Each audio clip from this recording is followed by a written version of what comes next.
Jaedong is going to let the core of the army survive, so all those Templar are going to survive to become Archons. Jaedong should just charge in and take out the world here. Jaedong should destroy everyone in 2 minutes, okay? And none of us should be able to do anything about it. He shouldn't have to ask for permission to destroy everyone in 2009. He is going to destroy everyone here. You know, just with a Dark Swarm and those Ultras, he can pick off any expansion of his that he wants. And here he goes. I think he's going to go for the right side here. He just needs some clutch Dark Swarms. Now, he needs to be careful not to get feedbacked. Oh, but those probes are going to walk into oblivion there. Ouch. Ouch. Ouch. Bad luck with the probe transfers this game, Free. A lot of cannons, but like I said, Dark Swarm is not the friend of cannons. In fact, not the friend of any of these late game units, especially not Archons, who only deal splash damage under Swarm. But good retreat here. Oh, play going off on, well, Archons at least. And Jaedong looks like he got a decent round, wasn't able to finish him off though. Reaver there, that is exactly what Free needed, is Reavers, I was going to say, to deal with the Dark Swarm. But that is very smart by Free, transferring the Reavers, because there's really not much else you can do effectively against the Swarm and Ultras, except for Mass Reavers. Okay, here comes Jaedong with the attack. Okay, there's one Swarm. He needs to pick off that Reaver like it's nobody's business, so the Reaver is going to go down to the Ultras. Oh, Free with some nice, I guess, micro there with his Templar, getting the Templar in the way of the Ultras. And where are Jaedong's Zerglings? Jaedong needs to be supporting this attack with Zerglings. Oh man, those Ultras caught outside of the Swarm actually. And wow, that's going to get taken out. So that was really surprising. I did not expect that attack to fail. Okay, Jaedong with another attack. All the Lings that he should have brought are now being brought in, but they got stormed terribly here. Okay, there's a Defiler. And Jaedong does not destroy everyone in 2 minutes, in fact. That is not good for Jaedong. So I think Free, if he can hold all those expansions on the right side, and he's got 2 expansions there at least. I'm not sure if that's 3. It might be 3, actually. I think, yeah, it's 3 expansions on the right. So he is at 5 bases total, I guess, versus Jaedong's 6 bases total, and that is not a bad position for the Protoss to be in, given that it's real effectively it's 3 bases versus 4. So, but anyway, so Free with still a very large army in the middle. Jaedong with a lot of static D, but static defenses are not going to help you. This is not StarCraft 2 where your static defenses, some of them can walk up and do stuff for you, which is just bizarre because, well, then they're not static defenses then, so they're defenses that walk around and do things. Oh, shuttle game picked off. Nice.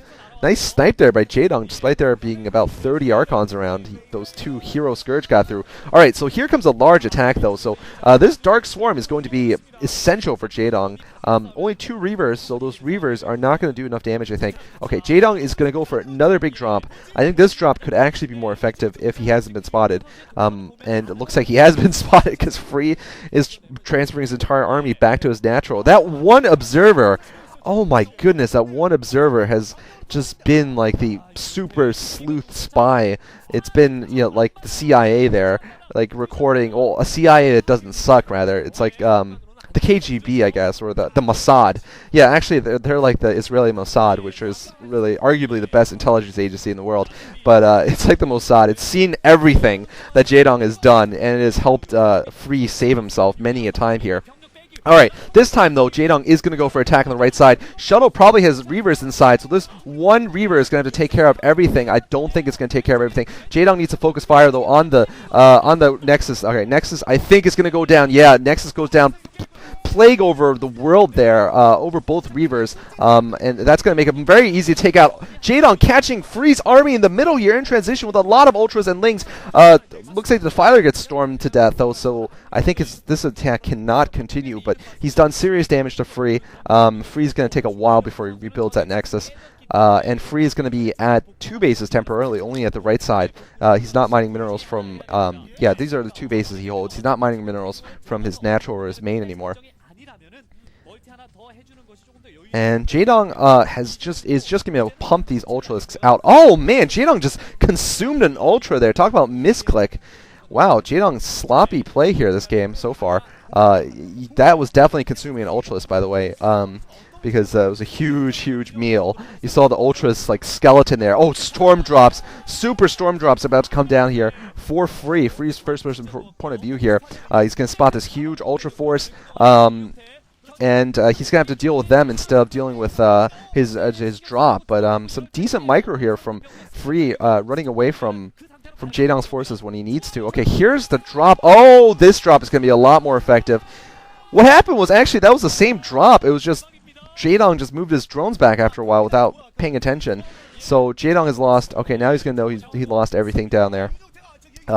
This one lurker is gonna probably pick off this Archon, but not before the Archon does more damage.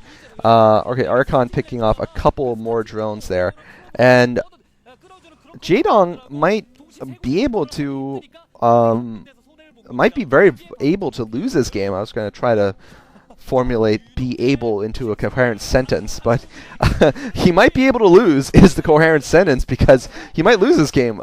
He's really, I mean, I would not have expected this given the openings, how successful Jaedong was in holding all his bases. Oh man, and another beautiful storm there from Free. I completely taking back everything I said about Free's lack of storm abilities. He has made up for it and more with his storm drops here. And Jaedong his economy is hurting at this point. Remember, those expansions at the lower left are his main mining expansions. His other expansions at the top are all mined out or close to it. But he's probably close to max with ultras though. Looks like another Mossad observer there following the overlords, just making sure they're not getting any sneaky drops out there. Free, meanwhile, picking up another island expansion in the middle, or plateau, I guess, expansion in the middle. And those expansions are quite easy for Protoss to hold if they got map control like Free does. Really, Jaedong can't really do too much at this point. And Free's doing a great job of just keeping the Defiler count low.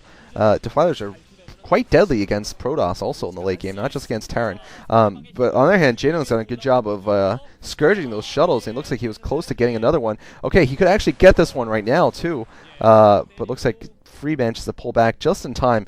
There might be a massive battle. I'm not sure if Free has the upper hand here, though. Oh, Jaedong needs to put on another swarm. Jaedong running away from this. Actually, no, Free has enough to take this battle. He's got a lot of Archons there. I didn't see all those Archons. Wow.